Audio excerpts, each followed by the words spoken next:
Friday, I received a 7-page document that sort of told me that if I had an 86-year-old patient that had pneumonia but was never tested for COVID-19, but sometime after she came down with pneumonia, we learned that she had been exposed to her son who had no symptoms, but later on was identified with COVID-19, that it would be appropriate to diagnose on the death certificate COVID-19.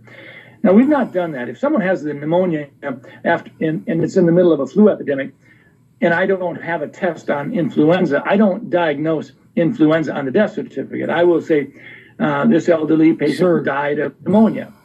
I don't mean to interrupt you, but my heart is sinking right now as you're telling me this. You're a doctor. Why in the world would they be sending you out information to fill out death certificates, whether the person's been diagnosed with COVID-19 or not, but then to say in the death certificate this person's death was caused by COVID-19? That does not sound right to me. I went to the person in our office who does most of the death certificates over the last 10, 20 years, and I said, does this sound right? I had her look at the documents that I printed off, and she said, well, we've always been told that you always put down just facts. You don't put down any probabilities. You don't put any presumptions down. It's just what you know. And so this is concerning, and it actually gets to your point, Chris. When we start talking about the data that goes into the modeling, we have to ask ourselves a question. Are we being forthright? Are we sharing with the public?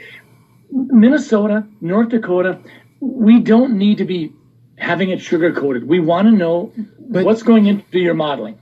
So with that being said, why would they want to skew the number of deaths due to COVID-19?